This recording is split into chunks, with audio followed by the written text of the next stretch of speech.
Hey everybody, Mark Edward Lewis here with CinemaSound.com. A lot of you have asked, hey, can you give us a little tutorial or a little behind the scenes as to how you did the Rise of Skywalker rescore?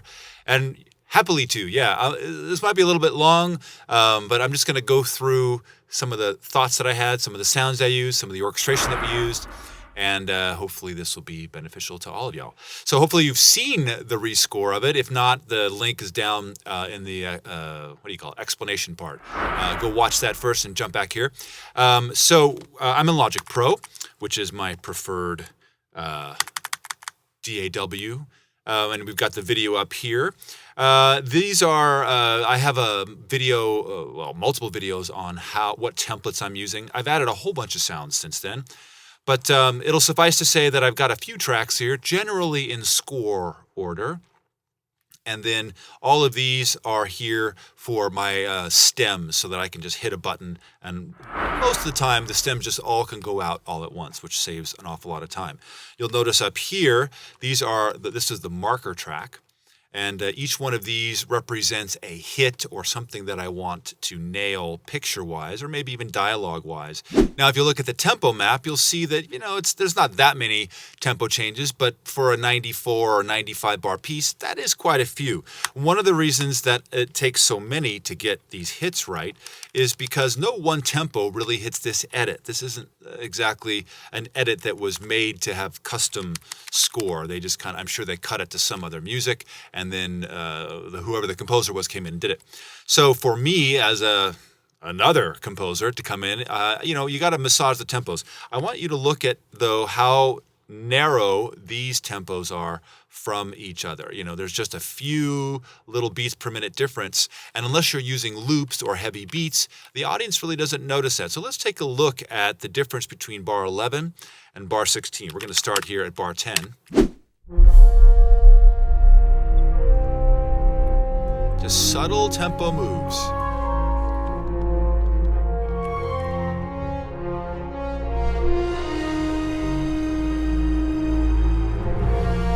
Was it excellent? Now that one is obviously faster because it's a different section. But let's try another one over here, like 62. Here's 60. Again, keep an eye on the tempo.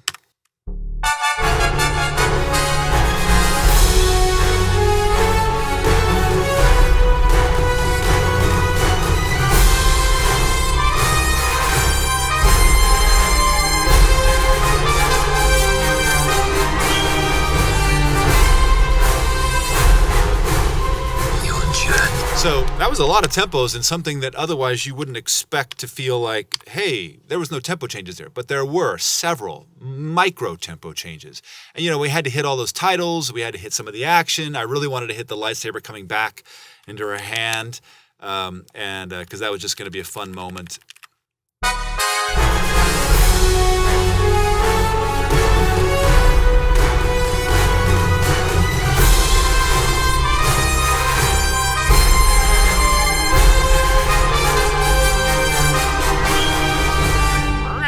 Hear them in there. So tempo, markers, spotting, hits, that is everything. If you don't get that right, it doesn't matter how good you are as a composer or how good you are at samples. It just the cue isn't going to work right. And so for me, I wanted to remap this whole thing so that it hit some of the stuff. Because one of the things that was happening that really got lost is the beginning of this is good guys, and you don't really realize this from the original score version of this. It's good guys, and then bad guys, bad, bad, bad, bad, and then a little bit of Yoda, bad, bad, and then it's family, and then more bad, bad, bad, and then hands. It's really interesting, this stuff. Right? Just a little bit of hands there, which I thought, that's kind of cool. And then it's, ships, right? Then you're into ships and battle. And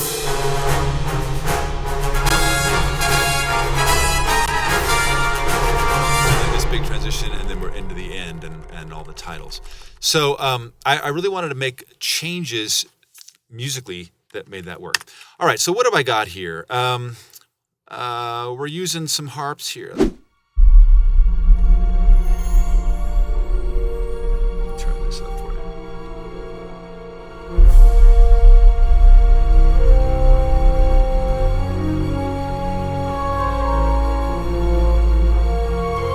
And I wanted to hit our little, I wanted to hit our heroes there in just a real subtle way.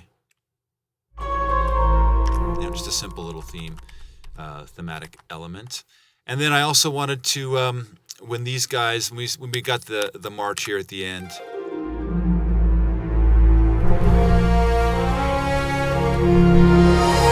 before we get into all that, just to give them a little boost, some horn lines. I've got a video on how to do harp glisses really easily in a different section.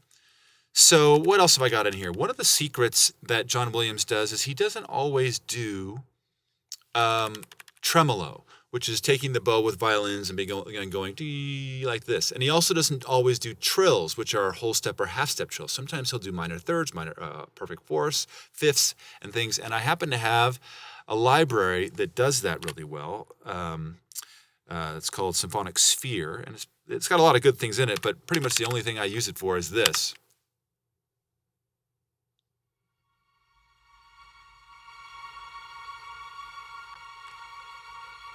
Minor thirds and major thirds. And it's very different than just, if we were to pull up here the whole step. Obviously that's super gross, but... Or the half step. But to have it at a minor third, it's a beautiful, eerie effect.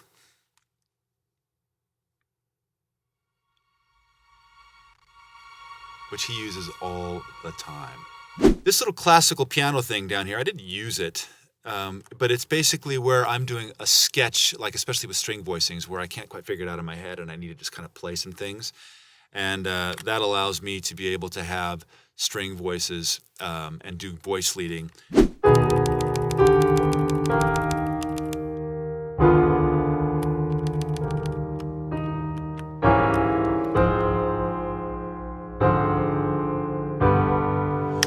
And, maybe a guy better than me could have kept all those voice leadings in his head, but just as easy for me to not have to worry about that.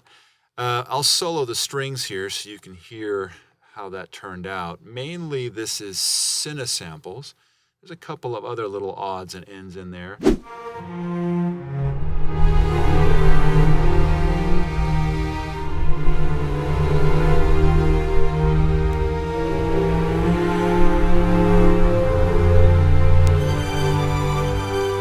So, turned out pretty good. I'm obviously killing all the reverb as well. There is a new find that my friend Nolan Livesey showed me a year ago or almost that I haven't used until now. But let me just show you. Well, the horn solo you've heard, that's pretty obvious. The 12-horn ensemble is not to be missed. This is your fight.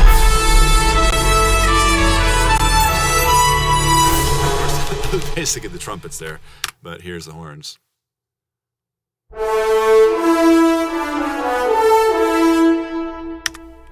Pretty awesome. But let's talk about these trumpets. Now these are these sample modeled trumpets, which are like, they've got this small little footprint. The interface is a little wonky. You're like, how good can these be? Well, they're so good that it's hard to not want to just go crazy when you play them.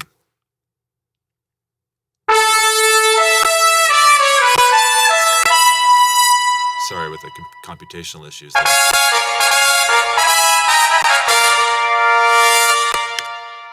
Having a little issue doing recording and playing trumpets, but check it out.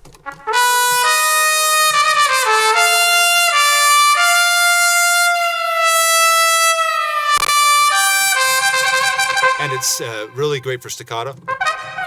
Sorry, one note at a time.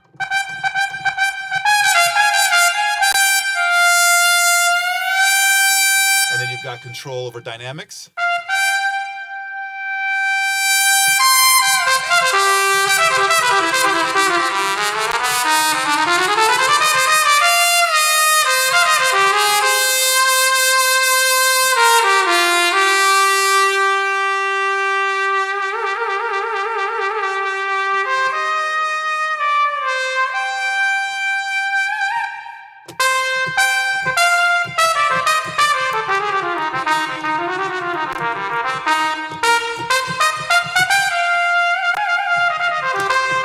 I mean, whoa! That is crazy good. Crazy good. So I'm just in love with them, and I actually got them just to doing this because the trumpets that I had in there are just not that great. Here's what I had. This is from Cine Samples. This is your fight.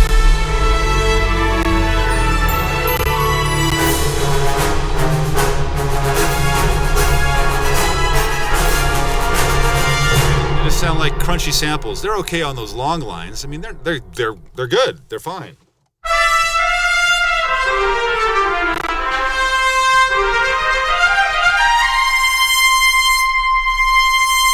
Sure, but they just don't have the realism of these modeled trumpets.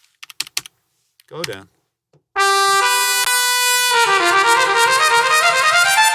And I can play them all at the same time if I choose, all in the same note.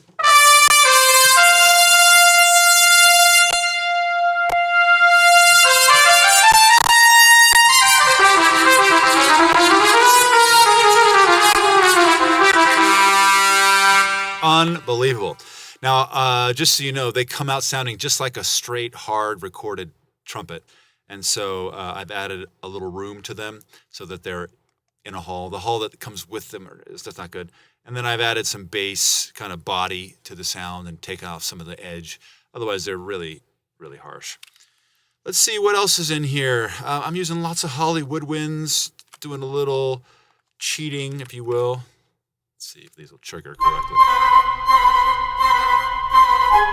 These are simple notes. So, you know, these Metropolis percussion from the original Metropolis are super, super awesome. And are still orchestral in nature, which are great. And of course, these are Cine Samples field tones. When you add them with the 8DIO taikos,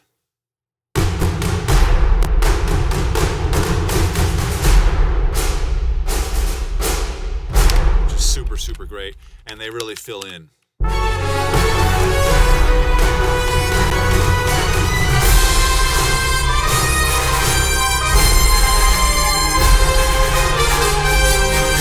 As always, I'm no purist, man. I'm always adding this. You don't have to use EXS24, but I use a little Jupiter 8 bass to fill out the lows. If you don't have good headphones on, you can't hear this at all.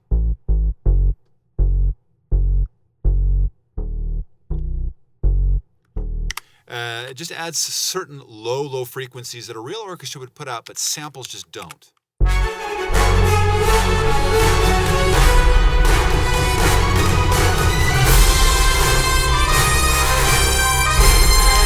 then as far as strings go, I'm using this. Everybody laughs when I tell them I'm using this old solo Miroslav violin, and it sounds ridiculous by itself.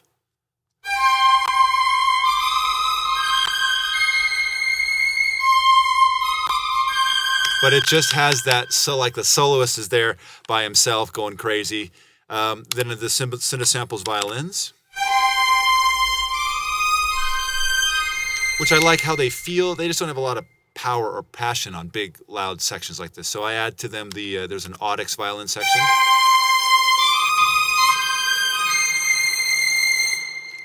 And just so you can see, this is my contact session or a contact instance for my first violins. There's a lot of stuff in here, so it gives me everything that I need to know from the Agitato Grandiose. Let's see, is that what's playing here? Let's see.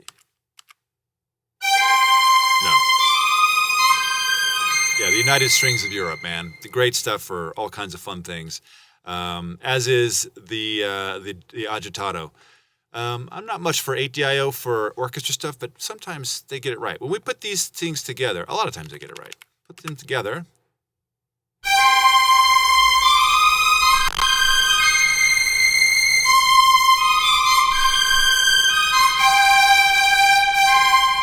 And then obviously with spiccatos.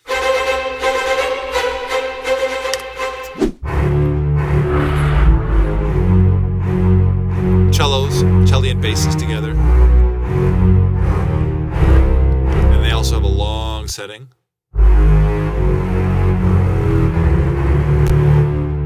which is just, saves programming time. I mean, they have it all exactly the way you want it, all built in together. Let's see. Let's talk about dialogue for a second. Now, obviously, I had a horrible time trying to pull dialogue off of the trailer because it was caked in with sound effects and all that stuff. That's not all we know.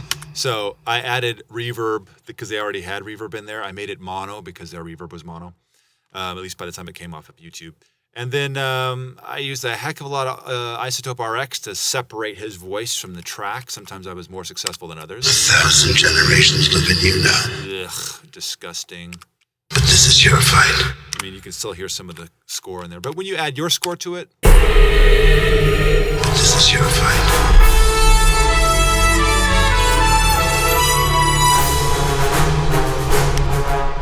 So that's kind of the deal. I'll show you my mixer here. Hopefully this will be helpful. Big horizontally laid out mixer. Let me fix this, fit it to the screen here. So on the left, this is the dialogue. And then these are the individual MIDI channels. This is exactly what we see in the other window. But as we get down here, these are all the MIDI tracks that I'm using for those instances of Contact that have multiple MIDI instances. Nothing really interesting there. I've got some other instances here. I've got the overall hull, which is going to the master output. B43 is bus 43, which is actually, let me get rid of this. Bus 43 is the master bus that I'm using. And I don't use the actual master bus. For my final output, I always use a bus because when you do stems, they always want a mix that's together, which if you don't include it as one of your stem channels like this, then you got to do another pass just to get a mix. So all of these channels here are flute stem, oboe stem, clarinet.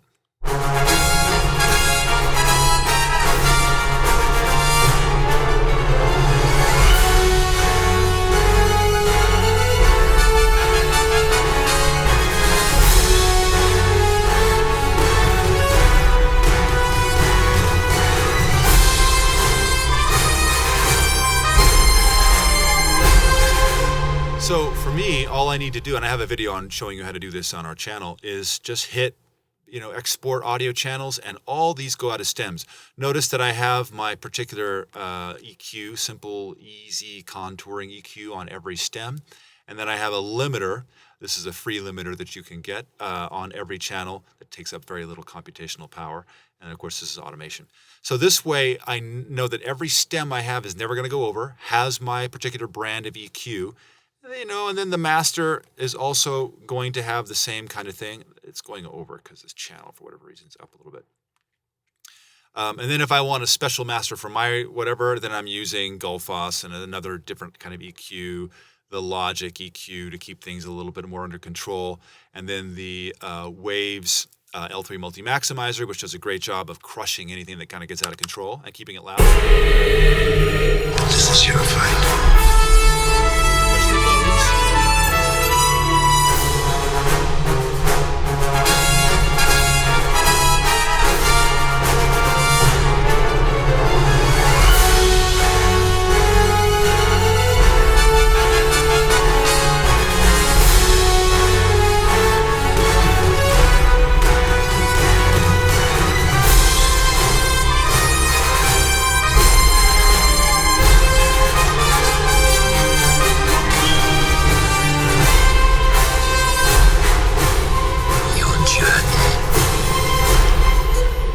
So there you go.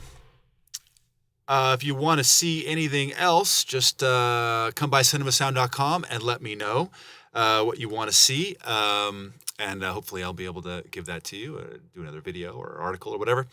And if this video has been beneficial to you at all, taking a look at the Rise of Skywalker Rescore, definitely subscribe to this channel. There's hundreds and hundreds of other videos here and on cinemasound.com, as well as articles to get you that Hollywood level immersion into your productions. Until then, we'll see you on the scoring stage.